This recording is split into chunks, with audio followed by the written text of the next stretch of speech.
कैसे हैं? आशा करते हैं आप लोग ठीक ही होंगे। तो आप लोगों के लिए यहाँ पर बहुत बड़ी अब घोषणा निकली हुई है कि 2025 1 अप्रैल से विधवा और दिव्यांग पेंशन में बड़े बदलाव। जाने क्या होंगे नए बदलाव।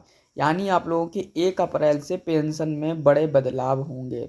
चाहे विधवा हो या दिव्यांग हो या वृद्धावस्था, सभी पेंशन लाभार्थियों के बदलाव यहाँ पर किए जाएंगे।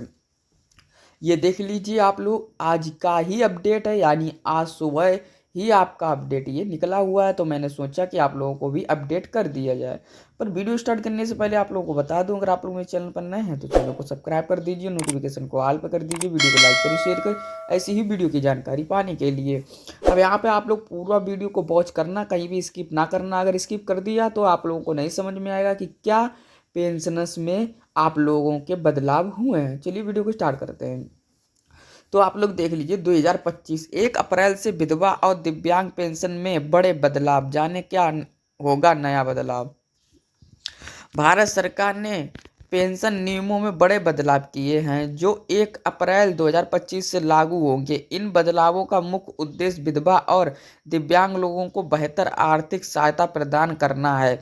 सरकार ने पेंशन राशि में वृद्धि के साथ साथ पात्रता मानदंड में भी संशोधन किया है। इन नियमों के तहत डीबीडी को भी मजबूत किया है, जिससे पेंशन की राशि सीधे लाभार्थियों के बैंक खातों में जमा होगी।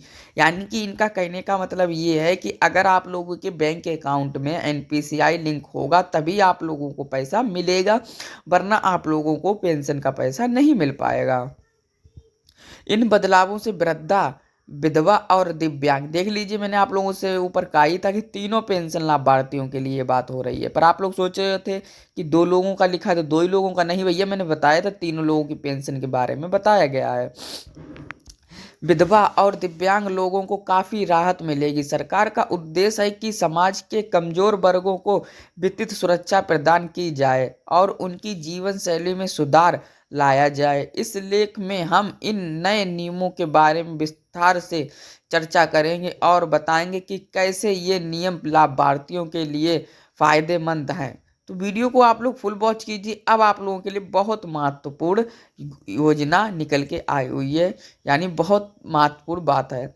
नए पेंशन नियमों के तहत कई महत्वपूर्ण बदलाव किए गए हैं। इनमें पेंशन राशि में वृद्धि, पात्रता मानदंड में संशोधन और डिजिटल भुगतान को अनिवार्य बनाना शामिल है। आइए इन बदलावों को विस्तार से देखें।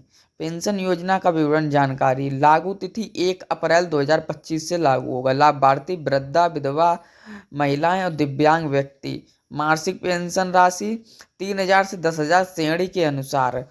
पात्रता आयु, वृद्धा पेंशन 60 वर्ष से अधिक और विधवा पेंशन 18 वर्ष से अधिक, दिव्यांग पेंशन 18 वर्ष से अधिक। वार्षिक आय सीमा 1 लाख से कम। आवेदन प्रक्रिया ऑनलाइन और ऑफलाइन दोनों माध्यम से। वित्तीय स्रोत केंद्र और राज्य सरकार का संयुक्त योगदान। पेंशन राशि में वृद्धि। अब आप लोग देख लीजिए कि आप लोगों की पेंशन में कितनी बढ़ोतरी हुई है। विधवा महिलाओं के लिए मासिक पेंशन राशि 3,000 से बढ़ाकर 6,000 कर दी गई है। गंभीर रूप से दिव्यांग व्यक्ति के लिए यह राशि 10,000 प्रति माह तक बढ़ाई गई है। वृद्धावस्था पेंशन में वृद्धि की गई है, जिसमें बुजुर्गों को राहत मिलेगी। सीधा लाभ हस्तांतरण डीबीडी, यानी सभी लाभार्थियों को पेंशन की राशि सीधे उनके बैंक खाते में भेजी जाएगी। इससे भ्रष्टाचार कम होगा और पारदर्शी सुनिश्चित होगी। पात्रता मानदंड में संशोधन। अब केवल वे लोग पात्र होंगे जिनकी वार्षिक पारिवारिक आय 1 लाख या उससे कम है। दिव्यांगता की न्यूनतम सीमा अब 40 कर दी गई है, पहले 60 थी। पेंशन योजनाओं का विवरण। भारत में कई पेंशन योजनाएं हैं जो विभिन्न वर्गों के लोगों का लाभ प्रदान करती हैं। इनमें वृद्धावस्था पेंशन, विधवा पेंशन और दिव्यांग पेंशन शामिल है। वृद्धावस्था पेंशन। इंदिरा गांधी राष्ट्रीय वृद्धावस्था पेंशन योजना।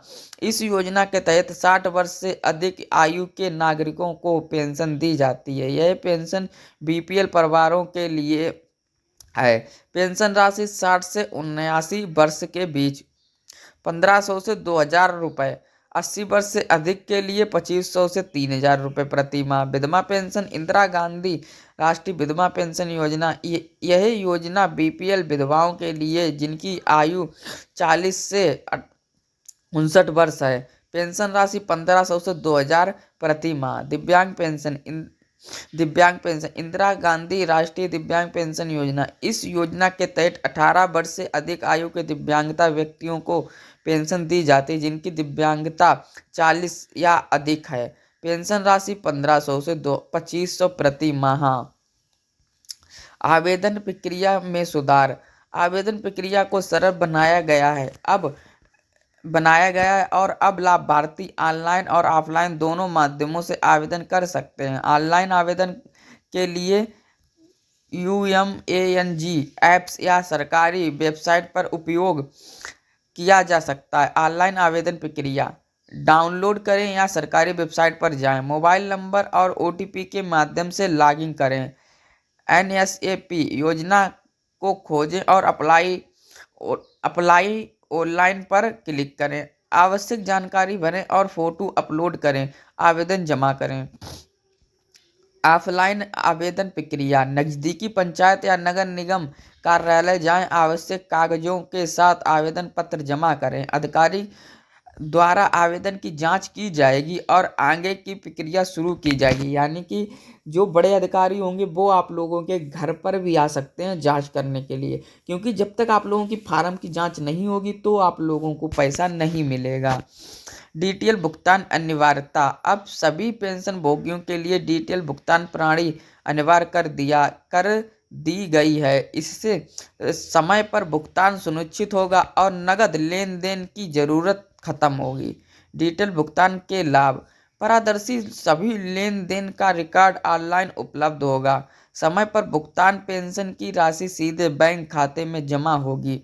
भ्रष्टाचार कमी, मध्यस्थलों की भूमिका समाप्त होगी। पुनर्विवाह की स्थिति, विधवाओं को पुनर्विवाह पर उनकी पेंशन बंद नहीं होगी। यह कदम महिलाओं को एक नई शुरुआत करने में मदद करेगा और उनकी आर्थिक स्थिति को मजबूत बनाएगा। यानी कि अगर कोई विधवा है और उसने दूसरी शादी की है तो उसकी पेंशन यहाँ पर चालू रहेगी, यानी बंद नहीं की जाएगी।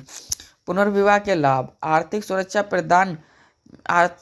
सुरक्षा, पेंशन की राशि पुनर्विवाह के बाद भी जारी रहेगी। नई शुरुआत, महिलाओं को समाज में फिर से अपनी पहचान बनाने का मौका मिलेगा। निष्कर्ष, नए पेंशन नियम 2025 के तहत विधवा और दिव्यांग पेंशन में कई महत्वपूर्ण बदलाव किए गए हैं। इन बदलावों से लाभार्थियों को बेहतर आर्थिक सहायता मिलेगी और उनकी जीवन शैली में सुधार होगा। सरकार का उद्देश्य है कि समाज के कमजोर वर्गों को वित्तीय सुरक्षा प्रदान की जाए और उनके जीवन में सकारात्मक परिवर्तन लाया जाए।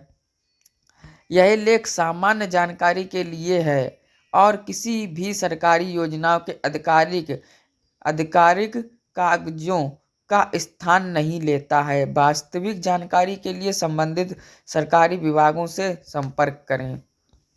तो आज की वीडियो में आप लोगों के लिए बस इतना ही था। वीडियो अच्छी लगी तो वीडियो को लाइक करें, कमेंट करें, शेयर करें, चैनल को भी सब्सक्राइब करें ऐसी ही वीडियो की जानकारी पाने के लिए।